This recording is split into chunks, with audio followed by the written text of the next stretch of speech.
I just found out that my partner hasn't saved anything for her daughter's college education, and now she's demanding that I take money from my kids' college funds to help hers. Posted by you/Nota Piggybank. I, 51M, have 2 children, Katie, 17F, and Mark, 15M. I am seeing a lovely lady, Alice, who has 1 child, Eliza, 17F. We met because our daughters are friends and have been seeing each other for about 18 months. We have lived together for 6 months. Though we currently live together, our finances are pretty separate. Financially, I do well and make more than she does, so I pay about 80% of the house bills. In addition, we both pay for our own individual expenses and for those of our children, clothes, cars, cell phones, spending money, etc. It had been going really well, and we were talking about marriage, which would mean combining finances. So we started looking at what a budget might look like, and it went pretty well, though we both had to compromise a bit on what we wanted. Then we got to college savings.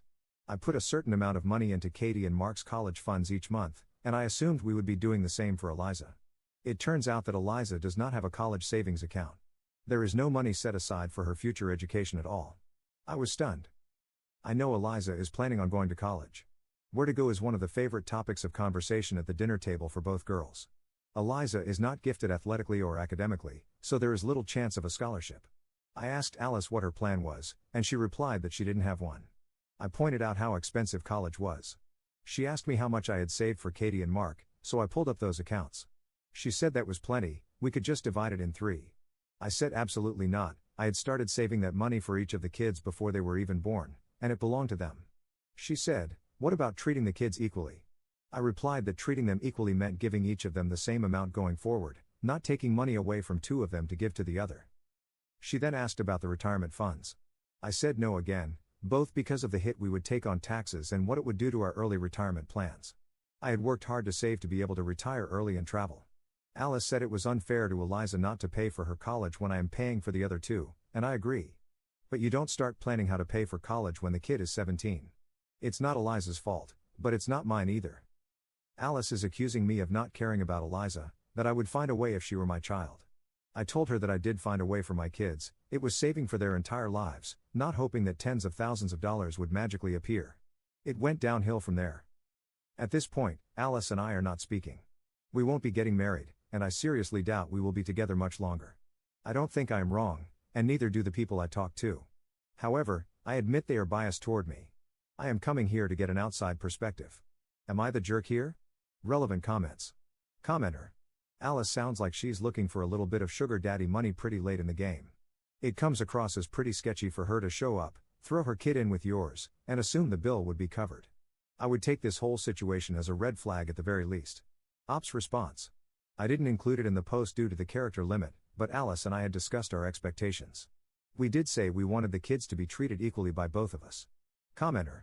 I get where you're coming from, but what I sincerely can't understand is, if she wanted her kid to have college money, why didn't she have any kind of plan besides finding a man with a wallet whose heartstrings she could tug on? Commenter 2. Did she have the financial ability to save for college and just didn't? There are many people who can't save because they're literally just making it paycheck to paycheck. You said you make significantly more, so I'm wondering if she even had the option of saving like you did. I don't think it would be fair to take away from the savings of the other 2, but I do feel bad for Eliza and understand her mother trying to figure something out. As it is now, she could still go to college by getting grants, loans, and student aid. I'm just wondering, if you guys got married, would she have to submit the combined income of you and her mom, or just her mother's? I went to college with financial aid and loans, it definitely can be done. But I had to include my parents' income, so I'm not sure how that would work with step-parents, especially if they just got married. Would you be willing to help by co-signing or helping pay for student loans? It's definitely not your fault or Eliza's, and it does seem really unfair to her, but it may not be Alice's fault either, depending on her financial situation before you. I hope you guys can work it out and come up with a solution that lets her go to school while allowing you both to be happily married. Ops response. I think it's a bit of both. I didn't know her at the time, but it is my understanding that Alice really struggled after she left her husband, and he was a deadbeat. You know, the kind of guy who would quit a job rather than pay child support. In the last 5 years or so, she changed jobs, and things got better. By the time I met her, I think things were okay. We didn't talk about finances in detail, just at a high level. I made more than her, so I paid most of the joint bills when she moved in with me. That right there had to save her a pretty good chunk of money. She would buy expensive things for herself and Eliza, but I spoil my kids sometimes too. I just assumed, yeah, I know the cliche, that she had her finances under control. But during that time, she didn't save anything for Eliza. I'm not an expert on financial aid. I had always known my kids wouldn't qualify for grants, and I planned to pay the entire cost so they wouldn't have to get loans. I think it's the combined income of the household, but I'm not positive. If that's true, us not being together might actually be helpful to Eliza, one bright spot in this whole mess. I am not willing to co-sign. I got burned on that years ago. I would not co-sign for my children either. They, Eliza included, have all heard my spiel on the evils of co-signing. I was willing to contribute to Eliza's college fund just like I do for Katie and Mark. I am planning to keep contributing until their last semester. I do not want to take on debt. I'm pretty sure Alice and I are done. I try very hard to never make a decision while I'm angry, so I am giving myself a few days to cool off. But I don't know that I can get past this. Op adds more info about Alice. Alice has been a single mom to Eliza for about 10 years. I know she struggled for at least part of that time. However, I also know that Alice spends a lot of money on non-essentials like designer clothing, shoes, etc. For the last 6 months, we have lived together, and her living expenses have gone way down because of it. She has bought clothing, for herself and Eliza, and ridiculously expensive shoes but still doesn't have a dime saved for Eliza's college. There is nothing wrong with treating yourself if you can afford it, but she was certainly not prioritizing Eliza's college education. Update 2 months 2 weeks later. Several people have asked for an update on my previous post. Alice and Eliza moved out on the 1st. Our relationship is officially over, though it really ended when all of this first came to light. Alice and I were able to sit down together and develop a plan for moving forward and how to tell the kids. Alice was not able to move out immediately. She needed to find a place she could afford in our school district. Alice and Eliza finally had their long overdue conversation about the lack of college savings, and it did not go well at all. There was a lot of yelling and tears on both sides. I could hear the screaming from a different room. Eliza is barely speaking to her mother now. I spoke with Mark and Katie. They were both confused as to why Alice wouldn't tell Eliza that there weren't any savings, and I couldn't help them with that. Katie, my sweet little girl, asked if she could give some of her fund to Eliza, and I told her no. That money had been set aside for her, and she is the only one it will be used for. She wasn't happy with that answer but didn't fight me on it. All of the kids wanted to know if Alice and I were breaking up, and we told them yes, that Alice and Eliza would be moving out. We emphasized that we were breaking up because we found we weren't compatible. It had nothing to do with them. The kids were upset, of course, though the girls were far more upset than Mark. They loved living in the same house together, and I told Eliza that she was still welcome to come over, just like she did before Alice and she moved in. Just because Alice and I weren't together didn't mean they couldn't be friends. I did sit down and talk to Alice and Eliza about options for college. Some of what I learned was from the comments on my previous post, so thank you all. It turns out there are actually experts on financial aid who can help.